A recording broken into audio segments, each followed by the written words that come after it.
Ya, malam. Kali ini saya bakal review tentang FPL kemarin malam.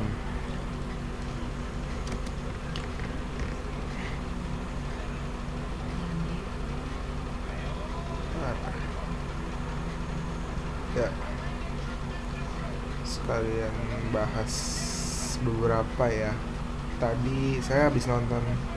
Tadi lihat pertandingan Arsenal lawan West Ham United juga.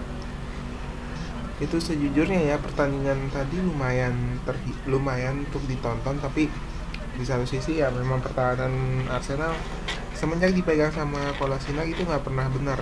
Dan ini ya eh, Arsenal tuh butuh Arsenal itu lagi bukan butuh back sih sebenarnya. Arsenal itu hanya membuang pemain-pemain yang tidak layak untuk dipakai seperti Kolasinac, Bellerin sama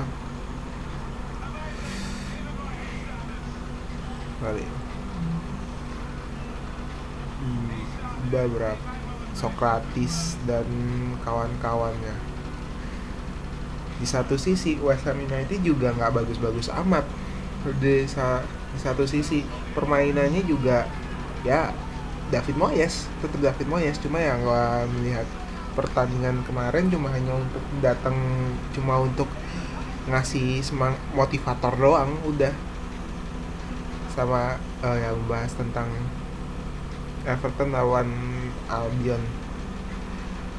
Banyak yang kira-kira nih, kalau gue pribadi ya, memang Calvert Lewin ini memang cocok banget untuk game week nanti, apalagi yang pertandingan nanti Everton cukup hanya 2 atau 3 laga yang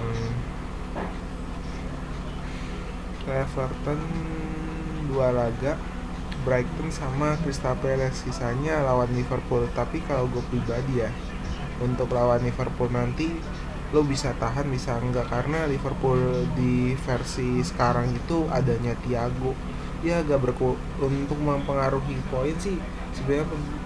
Ya gue nggak setuju, gue nggak yakin kalau Everton bakal menang, bakal bisa mengimbangin ketika berhadapan dengan Liverpool nanti, apalagi kedatangan Thiago dan Diogo Jota sekarang ya. Di satu sisi Albion, uh, Matheus Pereira itu memang sejujurnya ya, kalau gue pribadi KDB banget, De Bruyne banget, bermain secara mengutamakan tim kreativitas dan lebih memanfaatkan bola-bola mati alias free kick. Tapi ya susah juga sih untuk ngejelasin WBA ini, apalagi habis lawan Everton dia bakal berhadapan sama Chelsea dan Southampton. Kalau lawan Chelsea mungkin gua nggak begitu interest, tapi kalau lawan Southampton masih bisa lah, karena di pertandingan biasalah kalau Southampton tuh awal-awal musim tuh nggak pernah bener, kadang bagus kadang enggak, lebih memanfaatkan momentum saja. Sedangkan pertandingan yang kedua, Leeds lawan Fulham,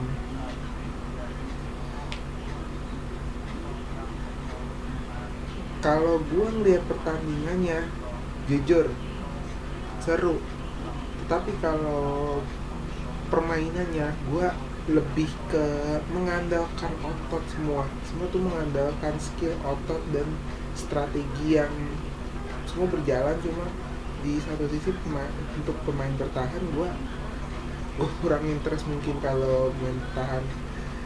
Untuk sekarang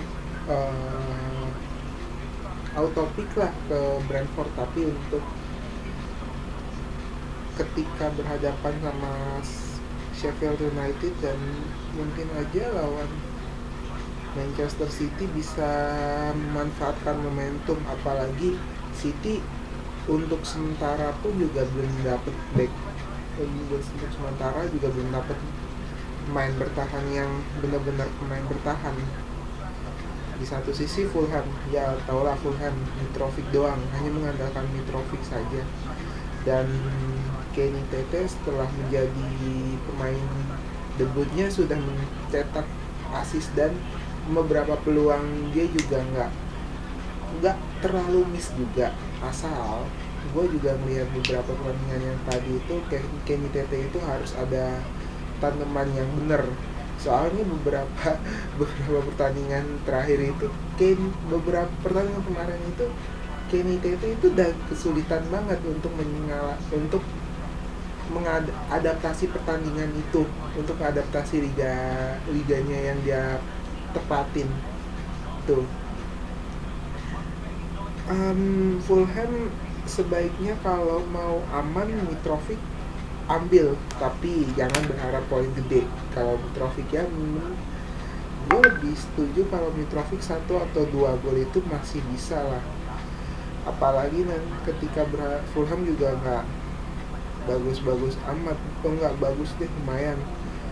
Lawannya Aston Villa dan Wolverhampton. Kalau Wolverhampton gue nggak yakin, tapi kalau Aston Villa mungkin bisa lah untuk ngedapetin poin nanti.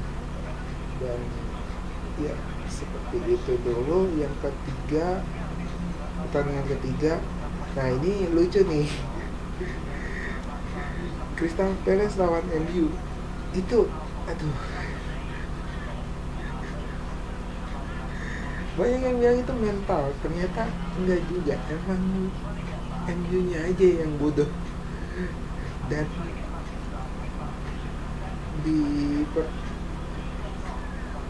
itu,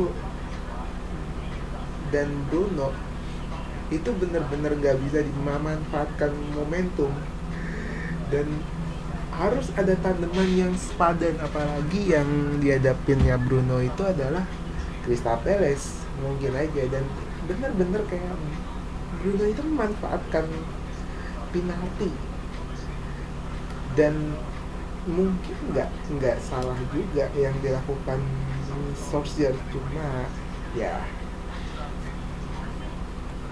gaya sebenarnya bisa sih untuk minggu depan, cuma auto pick untuk sementara, untuk ngepick Bruno sama Rashford, Richarlison, Martial bisa, cuma ya lihat nanti aja, karena beberapa pertandingan mereka itu royo-royo juga. Dia harus berhadapan dengan Brighton dan Tottenham ya tahu sendiri, Tottenham Jose Mourinho bisa, tapi ya bisa sebenarnya. Kalau dalam fakta atau beberapa fakta atau dan statistik, Jose Mourinho lawan mantan timnya itu bisa kalah, bisa aja. MU bisa aja nggak bisa memanfaatkan momentum yang dilakukan. Sedangkan yang kedua adalah Crystal Palace. Crystal Palace nggak begitu bagus-bagus amat, cuma satu sisi ya Crystal Palace. Roy Hudson bermain bertahan, memanfaatkan counter attack, udah selesai. Dia bakal minggu depan berhadapan dengan Everton dan Crystal Palace Chelsea pun juga. Kalau untuk berhadapan dengan Chelsea, gue sejujurnya untuk pemain bertahan bisa, tapi kalau untuk karena Chelsea dengan kebobolannya itu cukup tinggi, dan rasio kebobolannya itu cukup tinggi, bisa aja manfaatkan Jordan Ayew, Wilfried Zaha atau Andros Townsend bisa untuk sementara inilah. Sedangkan di sisi lain Arsenal lawan West Ham United, ya Arsenal sekarang mulai ada keinginan untuk juara, tapi gue pribadi permainannya Arsenal tuh masih bukan minim lagi, udah kembali seperti yang dikatakan oleh orang-orang, cukup tangguh dan tidak perlu untuk aneh-aneh lagi. Mikel Arteta meramu Arsenal seperti yang dilakukan Wenger masih muda. Apalagi ya adanya Aubameyang yang notabene perpanjang kontrak hingga 2022 2025 pokoknya itulah ya. Ditambah tandemannya juga memadai seperti Willian, Lacazette, Bukayo Saka, dan beberapa beberapa serangan Arsenal ada yang putus-putus juga. Dan Antonio itu bisa dimanfaatkan dengan bisa dimanfaatkan banget untuk mematikan serangan main bertahan ya. Pokoknya itulah. Terima kasih.